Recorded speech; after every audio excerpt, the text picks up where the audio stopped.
ಆಯ್ತಾ ನಾರ್ಮಲ್ ಆಯ್ತಾ ಅಂತ ಕೇಳಕಂತಿದ್ರಿ. ಯಾವುದು ಫ್ಯಾಮಿಲಿ ಪ್ಲಾನಿಂಗ್ ಆಪರೇಷನ್ ಆಯ್ತಾ ಅಂತ ಹೇಳಿ ಡೆಲಿವರಿಗೆ ಹೋದಾಗ ಬ್ಲಡ್ ಇಂದೇ ಪ್ರಾಬ್ಲಮ್. ಗೈಸ್ ನಾನು ಎಷ್ಟು ಪಾಸಿಟಿವ್ ಅದೀನಿ, ನನ್ನ ಬ್ಲಡ್ ನೆಗೆಟಿವ್ ಇತ್ತು. ನಮ್ಮ ಮೂರನೇದು ಬೇಕಿತ್ತು, ಇದೆಲ್ಲ ಬೇಕಿತ್ತಾ ಅಂತೇಳಿ ಅನ್ಸಿದ್ದು ಅವಾಗ. ಯಾವಾಗ ಹೋಗ್ತೀರಾ ನಿಮ್ ಗಂಡನ ಮನೆಗೆ ಅಂತೇಳಿ. ಹಾಸ್ಪಿಟಲ್ ಖರ್ಚು ಎಷ್ಟಾಯ್ತು ಅಂತ, ಯಾವ ಹಾಸ್ಪಿಟಲ್ ಅಂತ ಕೇಳಿದ್ರಿ.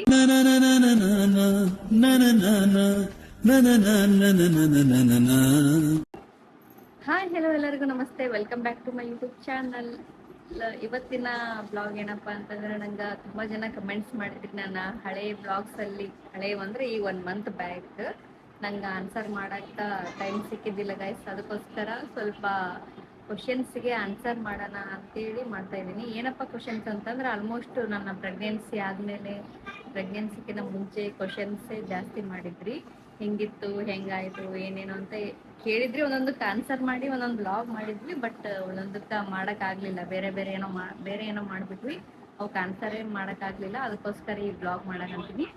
ಬನ್ನಿ ಗೈಸ್, ಸ್ವಲ್ಪ ಜನ ಕಮೆಂಟ್ಸ್ನೊಳಗೆ ಕೇಳಿದ್ದನ್ನ ಸ್ಕ್ರೀನ್ಶಾಟ್ ತೊಗೊಂಡಿದ್ದೀನಿ, ಅದಕ್ಕೆ ಆನ್ಸರ್ ಮಾಡ್ತೀನಿ. ಫಸ್ಟ್ ಯಾವ ಕ್ವಶನ್ ನೋಡಂಬರ್ರಿ.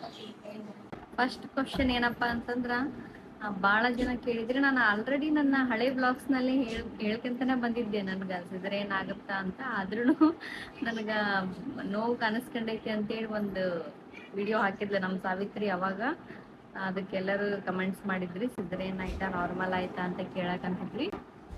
ನಂಗೆ ಫಸ್ಟ್ ಡೆಲಿವರಿ ಸಿಸರೇನ್ ಆಗಿತ್ತು, ಸೆಕೆಂಡನು ಸಿಸರೇನ್, ಮತ್ತು ಮೂರನೇದು ಕೂಡ ಸಿಸರೇನೇ ಆಗಿತ್ತು. ಅದಕ್ಕೆ ಸಿಸರೇನೇ ಅದು. ಮತ್ತೆ ಇನ್ನೊಬ್ರು ಕ್ವಶನ್ ಕೇಳಿದ್ರಿ, ಜಾಸ್ತಿ ಜನ ಕೇಳಿದ್ರು ಇದನ್ನ, ಒಬ್ರಲ್ಲ ತುಂಬಾ ಜನ ಕೇಳಿದ್ರು ಇದನ್ನ. ಯಾವುದು ಫ್ಯಾಮಿಲಿ ಪ್ಲಾನಿಂಗ್ ಆಪರೇಷನ್ ಆಯ್ತಾ ಅಂತೇಳಿ ಆಗಿದೆ ಗೈಸ್. ಅದನ್ನು ಮಾಡಿದಾರೆ, ಅದ್ರೊಳಗಡೆ ಸಿಸರೇನ್ ಮಾಡುವಾಗನೇ ಅದನ್ನು ಕೂಡ ಮಾಡಿದಾರೆ ಗೈಸ್. ಅದನ್ನು ಕೂಡ ಮುಗ್ದೋಗೈತಿ, ಏನಿಲ್ಲ ಇವಾಗ. ಬ್ಲಡ್ ಎಷ್ಟು ಇತ್ತು ಲಾಸ್ಟ್ ಟೈಮ್ ಅಕ್ಕ ಅಂತೇಳಿ. ನನಗ ಏನದು ಡೆಲಿವರಿಗೆ ಹೋದಾಗ ಬ್ಲಡ್ ಇಂದೇ ಪ್ರಾಬ್ಲಮ್ ಆಗಿತ್ತು ಗೈಸ್. ಅಂದ್ರೆ ನನಗೆ 12 ಪಾಯಿಂಟ್ ಸಮಥಿಂಗ್ ಐತಿ ಬ್ಲಡ್ ಏನು ಚಲೋ ಐತಿ. ಬಟ್ ಲಾಸ್ಟ್ ಮೂಮೆಂಟ್ನಾಗ ಸಿಸರೇನ್ ಮಾಡೋ ಟೈಮ್ನಾಗ ಹೇಳಕ್ಕಾಗಲ್ಲಲ್ಲ, ಅವಾಗ ಬ್ಲಡ್ ಹೌದನ್ನ 11 ಸಮಥಿಂಗ್ ಆಗಿತ್ತಂತ ಗೈಸ್. ಅಂದ್ರೆ 12 ಮೇಲಿತ್ತು. ಮತ್ತೆ ಕಡಿಮೆ ಆಗಿರುತ್ತಲ್ಲ ಸಾವಿತ್ರಿ. ನಂಗೆ ಬ್ಲಡ್ ಚೆನ್ನಾಗೈತಿ. ಹಂಗ ಒಂದು 6-7 ಮಂತ್ಸ್ನಾಗ ಇದನ್ನ ಮಾಡಿದ್ವಲ್ಲ, ಚೆಕಪ್ ಮಾಡಿದಾಗ, ಬ್ಲಡ್ ಚೆಕಪ್ ಮಾಡಿದಾಗ ಒಬ್ರು ನರ್ಸ್ ಅಕ್ಕ ಹೇಳಿದ್ರು, ಚಲೋ ಐತಿ, ಅದನ್ನ ಮೇಂಟೈನ್ ಮಾಡ್ಕೊಂತ ಬಾ ಸಿಸರೇನ್ ಆಗೋವರೆಗೂ ಅಂತ ಹೇಳಿದ್ರು. ನಾ ಮೇಂಟೈನ್ ಮಾಡಿ ಅನ್ಕೊಂಡಿದ್ನಿ. ಅದ್ರ 11 ಐತೆ ಅಂತ ನನಗೆ ಗೊತ್ತಿದ್ದಿಲ್ಲ, ಸ್ವಲ್ಪ ಕಡಿಮೆ ಆಗಿತ್ತು ನೋಡ್ರಿ. ಅವಾಗ ನಮ್ಮ ವೀರೇಶ ಹೋಗಿ ಕಷ್ಟಪಟ್ಟು ಬ್ಲಡ್ ತಗೊಂಬಂದು, ಬ್ಲಡ್ ಇದ್ರೆ ಅಷ್ಟೇ ಮಾಡ್ತೀವಂದ್ರೆ ಅದ್ರಾಗ ನಂದು ಏನಾಯ್ತಲ್ಲ ಸಾವಿ, O negative. A negative guys ನಾನು ಎಷ್ಟು ಪಾಸಿಟಿವ್ ಅದೀನಿ, ನನ್ನ ಬ್ಲಡ್ ಎ ನೆಗೆಟಿವ್ ಇತ್ತು. ಇಲ್ಲ, ನಾನು ಎಷ್ಟು ಪಾಸಿಟಿವ್ ಅದೀನಿ ಗೈಸ್. ಅದಕ್ಕೋಸ್ಕರ ಅದಕ್ಕೆ ಅಪೋಸಿಟ್ ಐತ್ ನನಗೆ. ನಮ್ದು ಎ ನೆಗೆಟಿವ್ ಬ್ಲಡ್ ಇದ್ದಿದ್ದಕ್ಕೆ ನಮ್ಮ ವೀರೇಶ ಪಾಪ ಗೈಸ್, ನನಗೆ ಆಪರೇಷನ್ ಥಿಯೇಟರ್ ಒಳಗಡೆ ಅವರು ಬ್ಲಡ್ ಇದ್ರೆ ಅಷ್ಟೇ ಮಾಡ್ತೀನಿ, ಅದೇನೇನೋ ಆಗ್ಬಿಡ್ತಿ ಗೈಸ್. ಅವತ್ತೆಲ್ಲ ಅರ್ಜೆಂಟಾಗಿ ಹೋಗಿ ಏನೇನೋ ಆಗ್ಬಿಟ್ಟಿತ್ತಲ್ಲ, ಅದಕ್ಕೋಸ್ಕರ ಬ್ಲಡ್ ಇದ್ರೆ ಅಷ್ಟೇ ಮಾಡ್ತೀವಿ, ಇಲ್ಲಾಂದ್ರೆ ಇಲ್ಲ ಅಂತ ಅಂದ್ಬಿಟ್ರು. ನಂಗೆ ನೋಡಿದ್ರೆ ಪೇನ್ ಕಾಣಿಸ್ಕೊಂಬಿಟ್ಟವು, ಅದೇ ಪ್ರಾಬ್ಲಮ್ ಆಗಿದ್ದು. ನಾವೀಗ ಬೇರೆ ಕಡೆ ಹೋಗಕ್ಕೆ ಟೈಮ್ ಇಲ್ಲ ನಮ್ಗೆ, ಪ್ಲಸ್ ನನಗೆ ಏನಾದರೂ ಆಗ್ಬಿಡುತ್ತೆ, ಪಾಪಗೆ ಏನಾದರೂ ತೊಂದರೆ ಆಗ್ಬಿಡುತ್ತೆ ಅಂತೇಳಿ ಭಯ ಪಟ್ಕೊಂಡು ಅಲ್ಲಿಂದ ಹೋಗೋಕ್ಕೂ ಇಲ್ಲ, ನಮಗೆ ಬಿಡೋಕ್ಕೂ ಇಲ್ಲ, ಹಂಗೆ ಆಗ್ಬಿಟ್ಟಿತ್ತಲ್ಲ ಸಾವಿತ್ರಿ. ಅವರು ಭಯ ಕೊಂಡ್ಬಿಟ್ಟಾರ, ಗೊತ್ತಾಗಂಗಿಲ್ಲ ಏನು, ಬೇಗ ಬರಂಗಿಲ್ಲ ಏನು ಅಂತೇಳಿ. ನಾವು ನೆಕ್ಸ್ಟ್ ಡೇ ಹೋಗ್ಬೇಕಂತ ಪ್ಲ್ಯಾನ್ ಮಾಡಿದ್ವಿ, ಗುರುವಾರ ಪ್ಲ್ಯಾನ್ ಮಾಡಿದ್ವಿ. ಅದು ಬುಧವಾರನೇ ನಂಗೆ ನೋವು ಬಂದ್ಬಿಟ್ಟೈತೆ. ನಾನು ನೋವು ಬರಂಗಿಲ್ಲ ಬಿಡು, ಸಿಸರೇನ್ ಆಗೈತೆ ನನಗೆ. ಸೆಕೆಂಡ್ ಅಮೂಲ್ಯಂಡ್ ಡೆಲಿವರಿ ಇದ್ದಾಗ ನೋವು ಬಂದಿದ್ದಿಲ್ಲ, ಅದಕ್ಕೆ ನಾನು ಅದ ಕಾನ್ಫಿಡೆಂಟ್ ಮೇಲೆ ನೋವು ಬರಂಗಿಲ್ಲ ಅಂತ ಇವ್ರು ಎಲ್ಲರಿಗೂ ಹೇಳಿದ್ನಿ ಅಲ್ಲ ಸಾವಿ. ಅದು ನೋಡಿದ್ರೆ ಹಂಗಾಗಿ ಉಲ್ಟಾಪಟ್ಟಾಗಿ ಬ್ಲಡ್ ಪ್ರಾಬ್ಲಮ್ ಆಗಿತ್ತು. ನಮ್ಮ ವೀರು ಎಷ್ಟು 6 ಗಂಟೆ 6:30 ಆಗಿತ್ತು ಅನ್ಸುತ್ತ, ಗಂಗಾವತಿ ಒಳಗಡೆ ಯಾವುದೋ ಅಂಜನಾದ್ರಿ ಅಂತ ಅಲ್ಲ ಸಾವು, ಅಲ್ಲಿ ಹೋಗಿ ಅವನು ಒಂದ್ಸಲ ಬ್ಲಡ್ ಡೊನೇಟ್ ಮಾಡಿದ್ನ. ಸ್ವಲ್ಪ ಕಾಂಟ್ಯಾಕ್ಟ್ ತಗೊಂಡಿದ್ನ ಅವ್ರನ್ನ ಫೋನ್ ಮಾಡಿ ಕೇಳಿದ್ನ, ಐತಿ ಬರ್ರಿ ಅಂತಂದ್ರು. ಮತ್ತೆ ಇಮಿಡಿಯೇಟ್ ಹೋಗಿ ಬ್ಲಡ್ ಹಿಂಗೆ ತರಾಕುಂತಾನ, ನಿಯರ್ ಅದಾನ ಅಂದಾಗ ಆಪ್ರೇಷನ್ ಥಿಯೇಟ್ರಿಗೆ ಕರ್ಕೊಂಡು ಹೋದ್ರು. ಅವತ್ತಂದ್ರೂ ಭಾಳ ಕಷ್ಟ ಆಗಿತ್ತು, ಅದನ್ನ ಹೇಳೋಕ್ಕಾಗಲ್ಲ. ಲಾಸ್ಟ್ ಅಂದ್ರೆ 11 ಪಾಯಿಂಟ್ ಸಮಥಿಂಗ್ ಇತ್ತು ನೋಡ್ರಿ. ನಿಮ್ಮ ತಮ್ಮ ಎಲ್ಲರಿಗಿಂತ ಚಿಕ್ಕವರ ಅಂತ ಕೇಳಿರಿ. ನಿಮ್ಮ ಸ್ವಂತ ತಮ್ಮನ ಅಂತ ಕೇಳ್ತೀರಿ ಗೈಸ್. ನಮ್ ತಮ್ಮ ಸ್ವಂತ ತಮ್ಮ, ಒಬ್ನೇ ತಮ್ಮ, ಒನ್ನೇ ನೋಡ್ಲಿ ತಮ್ಮ. ಸ್ವಂತ ನಮ್ ತಮ್ಮ ಕೇರಿಂಗ್ ತಮ್ಮ ಆತನೇ. ಕಾಸ ನಮ್ ತಮ್ಮ ಸ್ವಂತ. ಮತ್ತೆ ಏನಪ್ಪಾ ಅಂತಂದ್ರ ಅದನ್ನೇ ಜಾಸ್ತಿ ಕೇಳಿರಿ, ಆಪರೇಷನ್ ಆಯ್ತಾ ಅಂತೇಳಿ. ಆಪರೇಷನ್ ಮಾಡಿಸ್ಕೊಳ್ಳೇಬೇಕು ಗಾಯ್ಸ್. ಹೌದು, ಆಪರೇಷನ್ ಅದ್ರೊಳಗ ಮಾಡ್ಬಿಟ್ರಿ ಗಾಯ್ಸ್. ನಮ್ನ ಏನ್ ಇನ್ನೊಂದು ಬಿಡ್ತೀರೇನ ಅಂತ ಕೇಳಿದ್ರಲ್ಲ ಡಾಕ್ಟರ್. ಸುಮ್ನೆ ಜೋಕ್ ಮಾಡ್ಕೊಂತ ಮೂರನೇದಕ್ಕ ಭಯಕಂತಿದ್ರ ಅವ್ರು. ಇಷ್ಟೆಲ್ಲಾ ತೊಂದ್ರೆಗಳದಾವು, ಯಾಕ ಬೇಕು ಇವೆಲ್ಲ ಅಂತೇಳಿ. ನಂಗೂ ಕೂಡ ಕಷ್ಟ ಆಯ್ತು, ಫುಲ್ ಹೆವಿ ಕಷ್ಟ ಅನ್ಸಿತ್ತು ನನಗ. ಅಲ್ಲಿವರೆಗೂ ನನ್ಗ ಇರ್ಲಿ ಬಿಡು ಅನ್ಕಂತಿದ್ದೆ. ಯಾವಾಗ ಆಪರೇಷನ್ ಥಿಯೇಟ್ರಿಗೆ ಒಳಗಡೆ ಇದ್ದೆ ನೋಡು, ಅವಾಗ ಎದಕ್ಕನ ಮೂರನೇ ಬೇಕಿತ್ತು, ಇದೆಲ್ಲ ಬೇಕಿತ್ತ ಅಂತೇಳಿ ಅನ್ಸಿದ್ದು ಅವಾಗ. ಇಲ್ಲ ಅಲ್ಲಿವರೆಗೂ ನಂಗೆ ಏನೋ ಅನ್ಸಿದ್ದೇ ಇಲ್ಲ. ಇರ್ಲಿ ಬಿಡು ಎಷ್ಟ ಆದ್ರೂ ತಡ್ಕಂತೀನಿ ಅನ್ನಂಗ ಅನ್ಸಿತ್ತು. ಯಾವಾಗ ಆಪರೇಷನ್ ಥಿಯೇಟರ್ನಾಗ ಒಳಗ್ ಹೋದಾಗ ನೋಡ್, ಅವಾಗ ಗೊತ್ತಾಗೈತೆ ನನಗೆ ಪಿಕ್ಚರ್. ಕಷ್ಟ ಆಯ್ತು ಗಾಯ್ಸ್, ಜಾಸ್ತಿನೇ ಕಷ್ಟ ಆಯ್ತು. ಎಲ್ಲರಿಗೂ ಆಗುತ್ತೆ ನನಗ್ ಗೊತ್ತಿಲ್ಲ, ಬಟ್ ನನಗಂತೂ ಹೆವಿ ಕಷ್ಟ ಅನ್ಸುತ್ತೆ ಎಲ್ಲ. ಮತ್ತೆ ಬೇಬಿ ಮೂಮೆಂಟ್ ಆಕ್ಚುಲಿ ಜಾಸ್ತಿ ಜನ ಕೇಳಿರಿ, ಬಾಯ್ ಬೇಬಿ ಸಿಂಟಮ್ಸ್ ವಿಡಿಯೋ ಮಾಡಿ ಹೆಲ್ಪ್ ಆಗುತ್ತೆ ಅಂತೇಳಿ. ಅವೆಲ್ಲ ಫೇಕ್ ಅಲ್ ಸಾವಿತ್ರಿ, ಆಲ್ಮೋಸ್ಟ್ ಫೇಕ್. ಗೊತ್ತಿಲ್ಲ, ಬಟ್ ನನಗೇನಾಗಿತ್ತು, ಏನ್ ಸಿಂಪ್ಟಮ್ಸ್ ಇದ್ವು ಅಂತೇಳಿ ಆ ವಿಡಿಯೋ ಮಾಡಿ ಹಾಕ್ತೀನಿ. ಗೊತ್ತಿಲ್ಲ ಯೂಸ್ಫುಲ್ ಆಗುತ್ತಾ ಏನಂತೇಳಿ, ಅದನ್ನೇ ನಂಬಿಕೆ ಬೇಡ್ರಿ ಯಾರು. ಮತ್ತ ಅದ್ರದ ಒಂದು ಸಪ್ರೇಟ್ ವಿಡಿಯೋ ಮಾಡ್ತೀನಿ, ಬೇಬಿ ಬಾಯ್ ಸಿಂಟಮ್ಸ್ ಮಾಡ್ತೀನಿ. ಮತ್ತೆ ಜಾಸ್ತಿ ಜನ ಸಿಂಪ್ಟಮ್ಸ್ ಬಗ್ಗೆನೇ ಮಾಡ್ರಿ ಅಂತ ಕೇಳಿದ್ರಿ. ಪ್ರೆಗ್ನೆನ್ಸಿಯಲ್ಲಿ ವೇಟ್ ಎಷ್ಟು ಇನ್ಕ್ರೀಸ್ ಆಗಿತ್ತು ನಿಮಗ ಅಂತ. ನಾನು ಡೆಲಿವರಿ ಹೋಗೋ ತನನು ಎಷ್ಟಿತ್ತು ಅಂತಂದ್ರ 72.5 ಇದ್ನಾಗ, 73 kg ನಿಯರ್ ಇದ್ದೆ. ನನಗ್ ಅಂಜಿಕ್ ಬರಕತ್ತಿದ್, ನಾನೇನ್ ಹಿಂಗ ಇದ್ ಬಿಡ್ತೇನೆ. ಮತ್ತೆ ಒಬ್ಬೊಬ್ರಿಗೆ ಐತಲ್ಲ ಆಪರೇಷನ್ ಆದ್ಮೇಲೆ ಮೈ ಕರಗಂಗಿಲ್ಲ ಅಂತಾರ, ನಂದೇನ್ ಮಾಡುತ್ತಾನ ಅದ ಅಂಜಿಕೆ ಐತಿ ನನಗೆ ಸ್ವಲ್ಪ.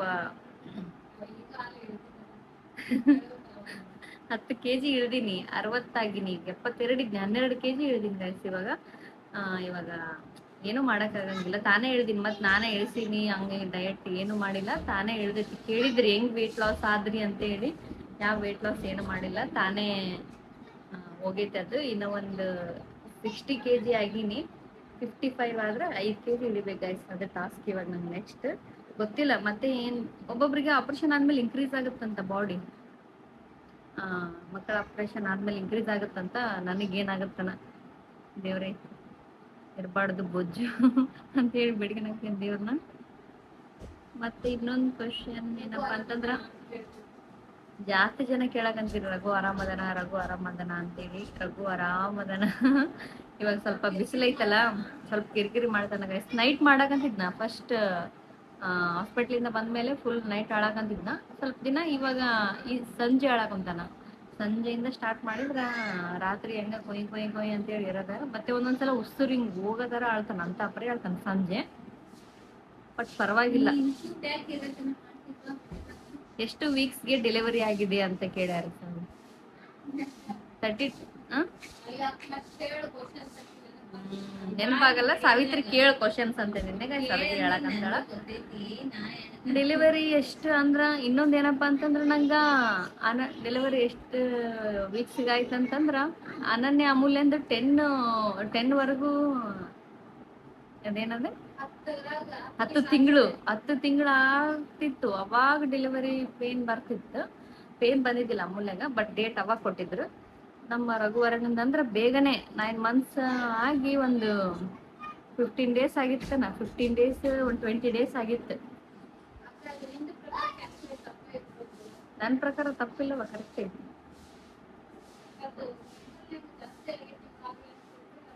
ನಾನೆಲ್ಲ ಸುಳ್ಳು 9 months ಆಗಿ ನಂಗೆ ಒಂದು 20 days ಆಗಿತ್ತು ನೋಡ್ರಿ ಗೈಸ್. ನಂಗ ಇನ್ನ 7ನೇ ತಾರೀಕಿತ್ತು, 20ನೇ ತಾರೀಕು ಆಯ್ತು. ಅಂದ್ರೆ 7ನೇ ತಾರೀಕಿಗೆ ಅಲ್ಲ, 5ನೇ ತಾರೀಕಿಗೆ 10ರಾಗ ಬೀಳ್ತಿತ್ತು, 9 ಹೋಗಿ. ಅದಕ್ಕಿಂತ ಮುಂಚೆ ಅಂದ್ರೆ ಒಂದು 15 days 20 days ಮುಂಚೆನೇ ಆಗೈತಿ. ಎಷ್ಟು ವೀಕ್ಸ್ ಅಂದ್ರೆ 38 weeks ಆಗೈತಿ ನೋಡ್ರಿ. ಮತ್ತೇನಪ್ಪಾ ಅಂತ ನಮ್ಮ ಲಾಸ್ಟಿಗೆ ಹೇಳ್ತೀನಿ. ಹಾಸ್ಪಿಟಲ್ ಖರ್ಚು ಎಷ್ಟು ಬಂತು, ಏನಾಯ್ತು, ಯಾವ ಹಾಸ್ಪಿಟಲ್. ಜಾಸ್ತಿ ಜನ ಬರೀ ಫ್ಯಾಮಿಲಿ ಪ್ಲಾನಿಂಗ್ ಆಪರೇಷನ್ ಆಯ್ತಾ ಅಂತ ಕೇಳಿರಿ. ಮತ್ತೆ ಏನೋ ಕ್ವಶನ್ಸ್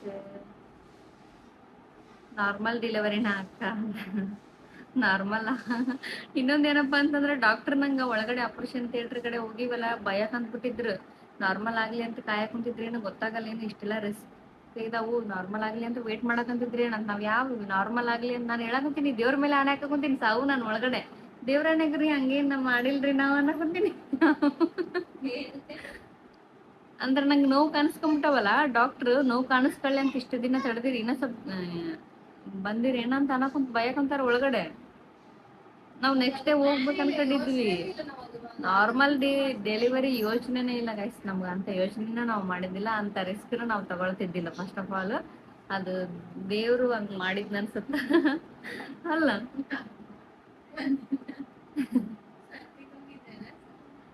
ಆ, ಮತ್ತೆ ಸುಮಿತ್ರಾ ಅಕ್ಕ ಹೆಂಗ್ ಬಿದ್ದಿ ಹೇಗಿದ್ದೀರಾ, ಬ್ಲಾಗ್ಗೆ ವೇಟ್ ಮಾಡಿದೀನಿ ಅಂತ. ನಾನು ಒಂದಿನ ಬ್ಲಾಗ್ ಹಾಕಿಲ್ಲ ಅಂದ್ರೆ ವೇಟ್ ಮಾಡ್ತಿದ್ದೆ ಅಂತೇಳಿ. Thank you so much. ಏನ್ ಹೇಳ್ಬೇಕಂತ ಗೊತ್ತಿಲ್ಲ, ಥ್ಯಾಂಕ್ ಯು ಸೋ ಮಚ್ ಅವ್ರಿಗೆ. ವೇಟ್ ಲಾಸ್ ಬಗ್ಗೆ ವಿಡಿಯೋ ಮಾಡ್ರಿ ಅಂತ.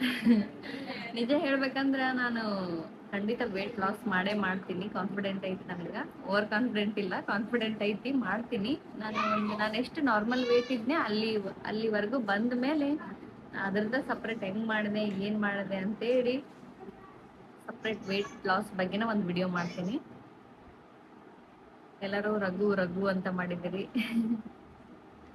ಬಾನೆತನ ಹೇಗೆ ಮಾಡ್ಕೊಳ್ರಿ ಅಂತ ವಿಡಿಯೋ ಮಾಡಿರಿ. ಯಪ್ಪ ಬೇಸಿಗೆ ಒಳಗಡೆ ಎದಕರ ಆಗೈತೆ ನಂಗೆ ಜೀವ ನಂದು. ಮೊದ್ಲೇ ನಾನು ಬೇಸಿಗೆ ತಡ್ಕೊಳಲ್ಲ ಗೈಸ್, ಫುಲ್ ಸೆಕೆ ಸಿಕ್ಕಿ ನನಗೆ ಕುಂತ್ರು ನೀರ್ ಬರ್ತ ಮೈ ಒಳಗಡೆ, ಮುಖದೊಳಗಡೆ ನೀರ್ ಬರ್ತ, ಬೆವರು ಬರ್ತ, ಏನು ಮಾಡಕ್ ಆಗಲ್ಲ ಇವಾಗ. ಅಂತ ಪರಿ ಏನು ಓವರ್ ಬಾನೆತನ ಏನ್ ಮಾಡಕಂತಿಲ್ಲ ಗೈಸ್, ನಾನೆಲ್ಲ ಓಕೆ ಆಗಿವಿ ಇವಾಗ, ಪರವಾಗಿಲ್ಲ. ಅಂತ ಪರಿ ಬಿಸಿ ಬಿಸಿ ಕುದಿ ನೀರ್ ಕುಡಿಯೋದು ಅಂತ ಪರಿ ಅಂತ ಬಾನೆತನ ಏನ್ ಮಾಡಿಲ್ಲ, ನಾರ್ಮಲ್ ಆಗಿ ಮಾಡ್ಕೊಂಡ್ರಿ. ಬಟ್ ಅದು ವಿಡಿಯೋ ಮಾಡಕ್ ಆಗ್ಲಿಲ್ಲ, ಯಾಕಂದ್ರ ಮೂಮೆಂಟಿಗೆ ವಿಡಿಯೋ ಮಾಡಕ್ಕನು ಕಂಫರ್ಟೇಬಲ್ ಆಗಿದ್ದಿಲ್ಲ. ಕೊಡು ಏನ್ ಮಾಡಿ. ಮತ್ತೆ ಮಗು ಆದ ನಂತರ ತೂಕ ಕಮ್ಮಿ ಆಗುತ್ತೆ ಅಂತ. ಹೌದು, ಸ್ವಲ್ಪ ಕಡಿಮೆ ಆಗೈತಿ. ಬಟ್ ಒಬ್ಬೊಬ್ರಿಗೆ ಫುಲ್ಲು ತೂಕ ಏರುತ್ತ. ನನಗೇನ್ ಮಾಡ್ತಾನೆ ಈ ಸಲ ಗೊತ್ತಿಲ್ಲ. ನಾನು ಆಲ್ಮೋಸ್ಟ್ ಯಾರೇ ನನಗೆ ಗೊತ್ತಿರೋರ್ನ ಕೇಳಿನಂದ್ರ ಆಪರೇಷನ್ ಆದ್ಮೇಲೆ ಆಲ್ಮೋಸ್ಟ್ ಅವ್ರು ಇನ್ಕ್ರೀಸ್ ಆಗ್ಬಿಟ್ಟಿರ್ತಾರೆ. ಯಾಕಂದ್ರ ಅದು ಮಕ್ಕಳು ಆಗದಿರ ಆಪರೇಷನ್ ಆದ್ಗಟ್ಲೆ ಇನ್ಕ್ರೀಸ್ ಆಗಿರ್ತಾರಂತ. ನಂದು ಏನ್ ಮಾಡ್ತಾನ ಗೊತ್ತಿಲ್ಲ guys. ನಮ್ಮ ಮನೆ ಅಡ್ರೆಸ್ ಹೇಳಿ ಬರ್ತೀವಿ ಅಂತ ಮಾಡ್ಯಾರ. ನಮ್ಮ ಮನೆ ಅಡ್ರೆಸ್ ನಮ್ದು ಕಾರ್ಟಿಗೆ ನೋಡ್ರಿ, ಬಂದು ಒಂದು ಕಮೆಂಟ್ ಹಾಕ್ರಿ, ರಿಪ್ಲೈ ಮಾಡ್ತೀನಿ. ಆ ಜೊತೆ ಅಲ್ಲ ನಾ ಇನ್ನ ನಾ ನಮ್ ಗುಂಡ ಆಳಕಂತ ನೋಡ್ರಿ ಗೈಸ್, ವಾಯ್ಸ್ ಕೇಳಕಬೇಕ ಅನ್ಸತ್ತ. ನಾನು ಇನ್ನ ಬಂದು ಡೆಲಿವರಿಗೆ ಬಂದಿನಲ್ಲ ಸಾವಿತ್ರಿ, ಅದಪ್ಪ ಪಾಪು ಹುಟ್ಟಿದ್ದು ಸ್ವಲ್ಪ ದಿನಕ್ಕೆ ನನಗೊಬ್ರು ಕಮೆಂಟ್ ಮಾಡ್ಯಾರ, ಯಾವಾಗ ಹೋಗ್ತೀರಾ ನಿಮ್ ಗಂಡನ ಮನೆಗೆ ಅಂತ ಹೇಳಿ. ಪಾಪ ಅವ್ರ ಕ್ವಶನ್ ಕೇಳೋದ ತಪ್ಪಿಲ್ಲ, ಆದ್ರೆ ಗೈಸ್ ಇವಾಗ ಸಿಚುವೇಶನ್ ಕೇಳೋ ಟೈಮ್ ಆಯ್ತು ಹೇಳಿ, ಯಾವಾಗ ಹೋಗ್ತಾರ ಅಂತ ಹೇಳಿ. ರಾಂಗ್ ಕ್ವಶನ್, ಬಟ್ ಅವ್ರಿಗೆ ಕ್ವಶನ್ ಇರುತ್ತೆ ಮತ್ತೆ ಅದು. ಹೌದು, ಮೇ ಬಿ ಹಂಗ್ ಕೇಳ್ಯಾರ ಅನ್ಸುತ್ತ, ಯಾವಾಗ ಹೋಗ್ತೀರಿ ಮುಂದೆ ಅಂತ ಕೇಳ್ಯಾರ ಅನ್ಸುತ್ತಲ್ಲ. ಯಾವಾಗ ಹೋಗ್ತೀನಪ್ಪ ಅಂತಂದ್ರ ನಾನು ಒಂದು 5 months ಅಲ್ಲಿ ಹೋಗ್ಬೇಕಂತ ಅನ್ಕೊಂಡಿದ್ದೀನಿ ಗೈಸ್. ಯಾಕಂತಂದ್ರ ಒಂದು ಆಪರೇಷನ್ ಬೇರೆ ಆಗೈತಿ, ಮತ್ತೆ ಸಿಜರೇನ್ ಬೇರೆ ಆಗೈತಲ್ಲ, 2 ಆಪರೇಷನ್ 2 ಆಗ್ಯಾವಲ್ಲ. ಸೊ ಅದಕ್ಕೋಸ್ಕರ 5 monthsನಾಗ ಹೋಗೋಣ ಅಂತ ಅನ್ಕೊಂಡಿದ್ದೀನಿ. ಅಮೂಲ್ಯಂದು ಇದ್ದಾಗ ಒಂದು ಎಷ್ಟಂದ್ರ 5 monthsನಾಗ ಹೋಗಿದ್ನಿ. ಅನನ್ಯಂದು 3 monthsನಾಗ ಹೋಗಿದ್ನಿ. ಯಾಕಂದ್ರೆ ನಮ್ಮ ರಿಲೇಷನ್ ಒಬ್ರು ಮದ್ವೆ ಇತ್ತಂತೇಳಿ ಕರ್ಕೊಂಡು ಹೋಗ್ಬಿಟ್ಟಿದ್ರು, ಒಳ್ಳೆ ಕಳಿಸ್ಲೇ ಇಲ್ಲ. ಒಳ್ಳೆ ಕಳಿಸ್ತೀವಿ ಅಂತೇಳಿ ಕಳಿಸ್ಲೇ ಇಲ್ಲ, ಇನ್ನು ಒಂದ್ 2 ದಿನ ಕಳಿಸಿ ಮತ್ತೆ ಒಳ್ಳೆ ಹೋಗ್ಬಿಟ್ಟಿದ್ವಿ. ಈ ಸಲ 5 monthsನಾಗ ಹೋಗ್ಬೇಕು ಅನ್ಕೊಂಡಿನಿ, ಏನೇನಾಗುತ್ತನ ಗೊತ್ತಿಲ್ಲ.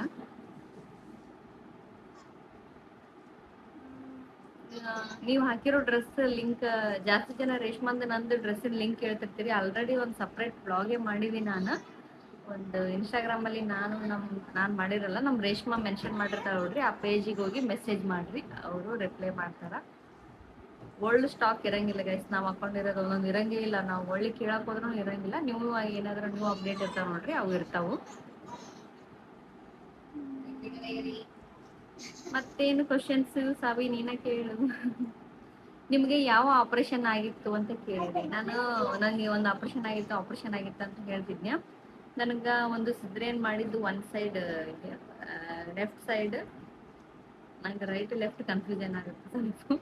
ಇದು ರೈಟ್ ಇದು ಲೆಫ್ಟ್. ಲೆಫ್ಟ್ ಸೈಡ್ ಫುಲ್ ಅಂದ್ರೆ ಫುಲ್ ನೋವಿತ್ತು ಗಾಯ್ಸ್. ಯಾವಾಗನ ಕೇಳೋ ಹೊಟ್ಟೆ ನೋವು. ಒಂದ್ ಎರಡು ಮೂರು ವರ್ಷ ಭಾಳ ಅಂದ್ರೆ ಭಾಳ ಕಷ್ಟಪಟ್ಟೆ ಗಾಯ್ಸ್. ಏನಾಗ್ತೈತೇನೋ ಏನಾಗ್ಬಿಡುತ್ತೇನೋ ಅಂತೇಳಿ ಎಲ್ಲಾ ಕಡೆ ತೋರಿಸ್ತೀನಿ. ಆಲ್ಮೋಸ್ಟ್ ಆಯುರ್ವೇದಿಕ್ ಎಲ್ಲಾ ಕಡೆ ಟ್ರೈ ಮಾಡಿದ್ವಿ. ಸಿಂಗನೂರು ಒಳಗಡೆ ಎಲ್ಲ ಅಡ್ಮಿಟ್ ಆಗಿದ್ನೆ, ಇಲ್ಲಿ ಕಾಡ್ಗಿ ಒಳಗಡೆ, ನವಲ್ಗುಂದ ಎಲ್ಲ ನಮ್ಮ ದೊಡ್ಡಮ್ಮರೂರು ಎಲ್ಲ ಕಡೆ ತೋರಿಸಿ ಆಮೇಲೆ ಸಿಂಗನೂರು ಒಳಗಡೆ ಒಬ್ಬರು ಡಾಕ್ಟ್ರು ಯಾವ್ದು ರಾಯಚೂರಿಗೆ ಸಜೆಸ್ಟ್ ಮಾಡಿದ್ರು. ಅಲ್ಲಿ ಹೋಗ್ರಿ, ಅಲ್ಲಿ ಚೆನ್ನಾಗೈತಿ ಫೆಸಿಲಿಟಿ, ಅಲ್ಲಿ ಹೋಗಿ ಒಂದ್ಸಲ ಸ್ಕ್ಯಾನಿಂಗ್ ಮಾಡ್ತೀರಿ, ಸಪ್ರೇಟ್ ಯಾವ್ದೋ ಸ್ಕ್ಯಾನಿಂಗ್ ಐತೆ ಅಂತೇಳಿ ಕಳ್ಸಿದ್ರು. ಅಲ್ಲಿ ಹೋದ್ಮೇಲೆ ಗೊತ್ತಾಯ್ತು, ಒಂದು ಸಿಸರೇನ್ ಮಾಡಿದ್ದು ಒನ್ ಸೈಡ್ ಗಡ್ಡೆ ಆಗಿತ್ತಂತ. ಅದೇನೋ ಆಗ್ತೈತೆ ಒಂದೊಂದ್ 1000 ಜನದಾಗ ಒಬ್ರಿಗೆ ಹಂಗ ಆಗ್ತೈತಂತ. ಅದು ನೋಡಿದ್ರೆ ನನಗೆ ಬಂದು ಒಕ್ಕರ್ಸ್ಕೊಂಡಿತ್ತು ಗಾಯ್ಸ್. ಎಲ್ಲ ಸಾಯ್ತಂತ ಅನ್ಸ್ಬಿಟ್ಟಿತ್ತು ನನಗೆ ಆ ಮೂಮೆಂಟ್ನಾಗ. ಬರೀ ಹೊಟ್ಟೆ ನೋವು ಇಷ್ಟು ಬರ್ತಿದ್ನಲ್ಲ ಊರಿಗೆ, ಬರೀ ಮಕ್ಕಂತಿದ್ನೆ ಹೊಟ್ಟೆ ನೋವು ಅಂತ ಹಿಂಗೆ ಹೊಟ್ಟೆ ಹಿಡ್ಕೊಂತಿದ್ನೆ. ಯಾವಾಗನಕ ಹಿಂಗೆ ಹೊಟ್ಟೆ ಹಿಡ್ಕೊಂತಿದ್ನೆ. ಅಷ್ಟು ಕಷ್ಟ ಆಗ್ಬಿಟ್ಟಿತ್ತು. ಅದ್ಯಾವುದು ಲೆಪ್ರೋಸ್ಕೋಪಿಕ್ ಅಂತೇಳಿ ಒಂದು ಆಪರೇಷನ್ ಗಾಯ್ಸ್, ಅದನ್ನ ಮಾಡಿದ್ರು. ಅದಷ್ಟು ನನಗೆ ನೆನಪಿಲ್ಲ. ಅವಲೇ ಒಂದು 5-6 ಇಯರ್ಸ್ ಆಯ್ತು. ಒಂದು 3-4 ಮಂತ್ ಇಲ್ಲೇ ಬಂದು ರೆಸ್ಟ್ ಮಾಡಿದ್ನೆ. ಅವಾಗೇನು ಬ್ಲಾಗ್ ಮಾಡ್ತಿದ್ದಿಲ್ಲಲ್ಲ, ಇಲ್ಲೇ ಇದ್ನೆ ಗೈಸ್. ಅವಾಗ ಅದ್ರ ಬಗ್ಗೆ ಅಷ್ಟು ಗೊತ್ತಿಲ್ಲ. ನಂದು ರಿಪೋರ್ಟ್ ಸಿಕ್ಕಿದ್ರೆ ನೋಡಿ ಹೇಳ್ತೀನಿ ತಡ್ರಿ. ಅಷ್ಟ ಲ್ಯಾಪ್ರೋಸ್ಕೋಪಿಕ್ ಅಂತೇಳಿ ಒಂದು ಗಂಟಾಗಿತ್ತು ಅಂತೇಳಿ ಆಪರೇಷನ್ ಮಾಡಿದ್ರು. ಅದು 1 ಲಕ್ಷ ಖರ್ಚಾಗಿತ್ತು ಗೈಸ್. ಅವಾಗೆಲ್ಲ ಕಷ್ಟಪಟ್ಟು ತೋರಿಸಿದ್ರು.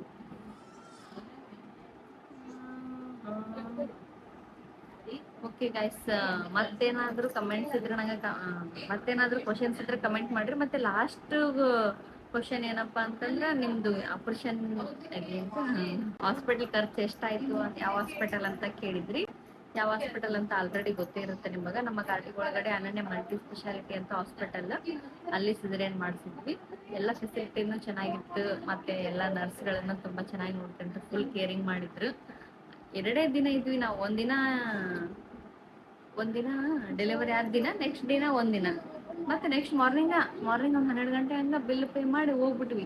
12 ಇದ್ದಾಗ 8 ದಿನ ಇದ್ವಿ ಹಾಸ್ಪಿಟಲ್ದಾಗ. ಹಾಸ್ಪಿಟಲ್ ನೋಡಿದ್ರೆ ಒಂಥರ ಅಂಜಿಕ್ ಬರ್ತಿತ್ತು ಅವಾಗ ನಂಗೆ. ಯಾಕಂದ್ರೆ 8 ದಿನ ಅವಾಗ ಹಂಗಿತ್ತು. ಅವಾಗ ಸ್ವಲ್ಪ ಕಷ್ಟ ಅನಿಸ್ತು. ಇವಾಗೆಲ್ಲ ಫುಲ್ ಸ್ಟ್ಯಾಂಡರ್ಡ್ ಬಂದವಲ್ಲ ಗೈಸ್, ಜಲ್ದಿ ಸ್ಪೀಡಾಗಿ ರಿಕವರಿ ಆಗಾಕೊಂಡ್ಬಿಟ್ಟಾರ. ಅವಾಗಂತೂ 8 ದಿನ ಇದ್ವಿ. ಅಮೂಲ್ಯಂದೂ ಒಂದು ಆಲ್ಮೋಸ್ಟ್ 6-7 ಡೇಸ್ 8 ಡೇಸ್ ನಿಯರ್ ಇದ್ವಿ. ಈಗ ಅಮೂಲ್ಯನ್ ಮಾತ್ರ 2 ದಿನ ಇದ್ವಿ ನೋಡ್ರಿ. ಹಾಸ್ಪಿಟ್ಲ್ ಖರ್ಚು ಎಷ್ಟಾಯ್ತಲ್ಲ ಸಾವು? ಖಂಡಾಪಟ್ಟೆ ಆಗೈತ್ರಿ ಖರ್ಚು. ಸಪ್ರೇಟ್ ನಾ ತೋರಿಸ್ಕೊಂಡಿದ್ದು ಏನೂ ಇಲ್ಲ ಗೈಸ್. ಬರೀ ಸಿದ್ರೇನ್ ಮಾಡಿದ್ದೆ. 40,000 ಅಲ್ಲಿ ಪೇ ಆಗೈತೆ. ಡೈರೆಕ್ಟ್ ಡಾಕ್ಟರ್ ಪೇ ಆಗಿರೋದು. ಅದೇ ಮತ್ತೆ ಸ್ವಲ್ಪ ಕಡಿಮೆ ಮಾಡಿಸಿದ್ವಿ ಅಷ್ಟೇ. ಯವ್ವ 37 ತಾಯಿ. 37 ಅಣ್ಣ 38, ಅದು 40 ಅಂತ ಹೇಳಿದ್ರು ಗೈಸ್. ನಮ್ಮ ಸ್ವಲ್ಪ ಕಡಿಮೆ ಮಾಡ್ರಿ ಹಂಗ ಹಿಂಗ ಅಂದ್ಮೇಲೆ ರೆಸ್ಟ್ ತಗೊಂಡಿವಿ ಹಂಗ ಹಿಂಗ ಅಂದ್ರೆ ಅದಕ್ಕೋಸ್ಕರ ಒಂದು 37 ಪೇ ಮಾಡಿವಿ. ಸೈಡ್ ಖರ್ಚ ಬರ್ದೈತಿ ಅಲ್ಲಿ ಸಾವು, ಟ್ಯಾಬ್ಲೆಟ್ಸ್ ಅಂತ ಅದು ಇದು ಅಂತೇಳಿ ಎಷ್ಟು ಬಂತು ಎಲ್ಲ ಸೇರಿ ಒಂದು 50 ಬಂದಿದೆ ನೋಡ್ರಿ. 50 ಅಬೋವ್ ಬಂದದ. 50 ಬಂದೈತೆ ಅನ್ಸುತ್ತ.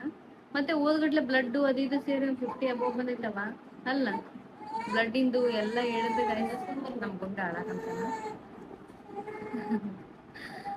ಒಂದು 50 ಅಬೋವ್ ಬಂದೈತೆ ನೋಡ್ರಿ ಖರ್ಚು. ಎಲ್ಲ ಚೆನ್ನಾಗಿತ್ತು, ನನಗೆ ಇಷ್ಟ ಆಯ್ತು. ಬಟ್ ನನಗೆ ಸಿದ್ರೇನ್ ಮಾಡುವಾಗ ಸ್ವಲ್ಪ ಕಷ್ಟ ಅನಿಸಿತ್ತು. ಯಾಕಂದ್ರೆ ನನಗೆ ಮೂರನೇದು 4ನೇ ಆಪ್ರೇಷನ್ ಬೇರೆ, ಅದಕ್ಕೋಸ್ಕರ ಕಷ್ಟ ಆಯ್ತು ಅಂತ ಅಂದ್ರೆ ಡಾಕ್ಟರ್. ಗೊತ್ತಿಲ್ಲ 3ನೇದು ಯಾರು ಟ್ರೈ ಮಾಡಬಾರ್ದು ಅಂತೇಳಿ ಅನ್ಸಿದ್ದೆ ಅವಾಗ. ನನಗೆ ಡಾಕ್ಟರ್ ಒಳಗಡೆ ಬೇಕಿತ್ತನವ ಇದು ನಿನಗ ಅಂತ ಕೇಳಾಕಂತಿದ್ರು. ಗಂಡು ಮಗು ಹುಟ್ಟೈತೆ ಅಂದ್ರಲ್ಲ, ಅವಾಗ ಸ್ವಲ್ಪ ಖುಷಿಯಾಗಿ ಎಲ್ಲ ಬರುತ್ತೆ. ಸುಮ್ಮನೆ ಅದನ್ನೇ ಅಷ್ಟೇ, ಮತ್ತೆ ಇನ್ನೇನಿಲ್ಲ. ಓಕೆ, ಇಲ್ಲಿಗೆ ಈ ಬ್ಲಾಗ್ನ ಎಂಡ್ ಮಾಡ್ತಾ ಇದ್ದೀನಿ. ನಮ್ಮ ಗುಂಡ ಹಾಳಾಗಂತನ ಹೋಗಿ ಎತ್ಕೋಬೇಕು. ಮತ್ತೇನಾದರೂ ಕ್ವಶನ್ಸ್ ಇದ್ದರೆ ಕಮೆಂಟ್ ಮಾಡಿರಿ, ಮತ್ತೆ ವಿಡಿಯೋ ಮಾಡೋಕ್ಕೆ ಟ್ರೈ ಮಾಡ್ತೀನಿ. ಹೀಗೆ ನನ್ನ ಬ್ಲಾಗ್ನ ನೋಡ್ತಾ ಇರಿ, ಸಪೋರ್ಟ್ ಮಾಡಿ, ಲೈಕ್ ಮಾಡಿ, ಶೇರ್ ಮಾಡಿರಿ. ಬಾಯ್ ಬಾಯ್ ಬಾಯ್. ಗುಂಡು ಕಡೆಯಿಂದ ಬಾಯ್.